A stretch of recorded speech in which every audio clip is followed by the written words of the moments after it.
Here we go again. Guy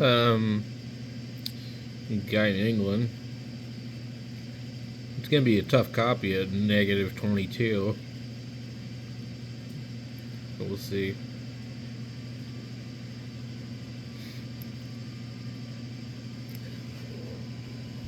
Yeah, it's about the time last night I was getting contacts with England.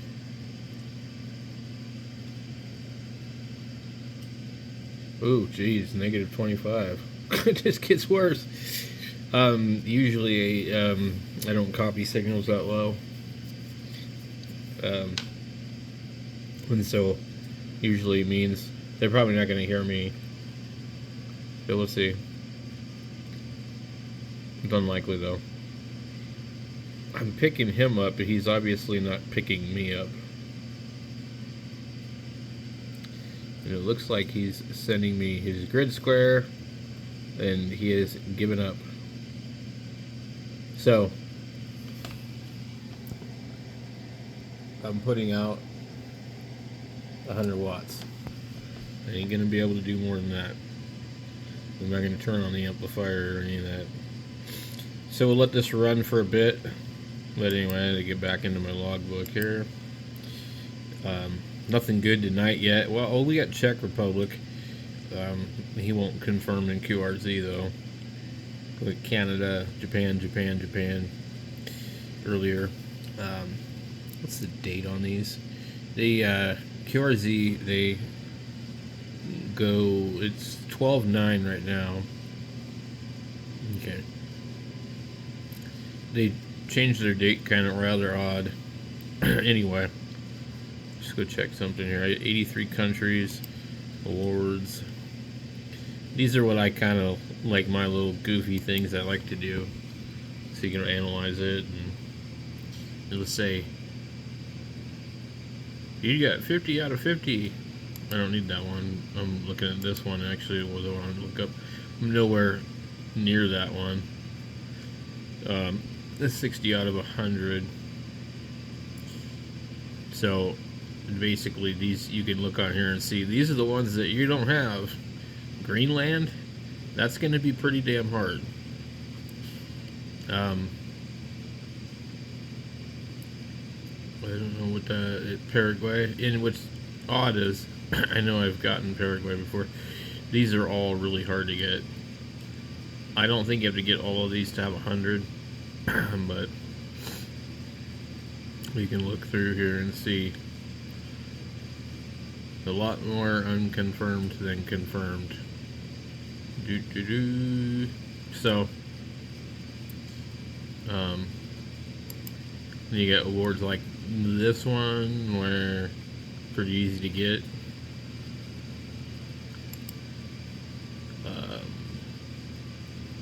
Okay, they got this one now.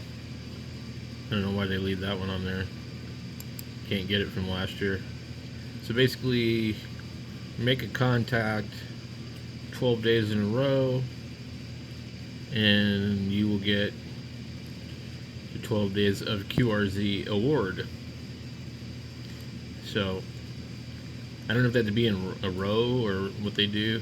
So like we see 12-1 confirmed, 40, 20, 10.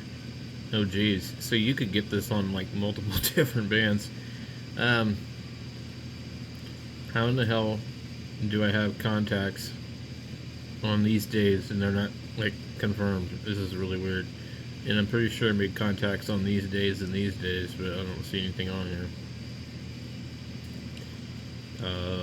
There's nothing for here because we haven't come to that day yet. So we got 1, 2, 3, 4, 5. 5 days confirmed for basically 10. Yeah, basically these 80 total entities for each band. I should try and get that on 160 meters. That should be fun. I hear this thing clicking away. Alright, let's halt the TX. That guy's long gone. Go here. I'm gonna let the radio chill for a minute. Um, the 891 has a mode in it which says contest for the fans, and I honestly think that helps a lot. But also, if you're transmitting for 15 seconds and then receiving for 15 seconds, that's pretty much a 50% duty cycle. Um, so I'm not sure why they're telling us, oh, you need to only run 40 watts or 30 watts or whatever. I don't know anybody that's burned up one of these radios, but I do know people that have burned up ICOM 7300s. And I don't know their exact situation, but that particular person that I know did it about 3 times. And I wouldn't be so worried about it with a new Yaesu, because they're pretty nice about taking care of things, but I would be concerned with ICOM. My experience with ICOM has been extremely negative. Let's see if we can click on Spain. Spain in 11 is pretty good. Negative 11. So when I called ICOM, I had a 7300. It was 4 months old, and the USB quit working. And the guy said, "Oh no, you got RF in your shack." Yeah. What kind of antenna do you have? A loop? Oh yeah, you've got RF.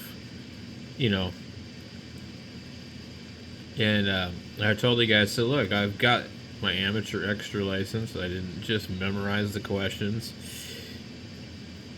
I know what I'm doing here. I've been using these kind of antennas for years, and it's a terminated antenna. There's not going to be any RF in the shack for the most part." And he was just like, "Well, you can send it in. We'll look at it, but we're not going to fix it for free." I'm like, this radio's 4 months old, and you're going to tell me it's my fault because I'm using a loop antenna, and because you're convinced I have RF in my shack, and that it's my fault. And so what it boils down to is, they've talked about this before. They've said, well, the 7300 has no shielding at all on the USB on the back of the radio, and so RF gets into it and it just wipes it out, I guess. I don't know if that's specifically like what happened to mine or not, but I ended up trading the radio to my friend, and he used it for a year or two, and then it quit working altogether, and he sent it to Scott Malcolm to have it fixed, and he was unable to get the parts. Apparently they've changed the parts for the USB a bunch of times. He was able to fix the finals, but yeah, the finals went out, and my friend was using the radio on AM, on 80 meters and 40 meters, and I'm not sure what else, but it didn't, that radio didn't last long. That shouldn't happen to a radio like that. So I don't know. To me it seems kind of like, well, what do you mean the finals went out? This radio is 2 years old or less. So I didn't have a whole lot of faith in those radios after that. In fact, I had bought a second one, and when I heard that, I put mine up for sale, because when he told me, yeah, it died.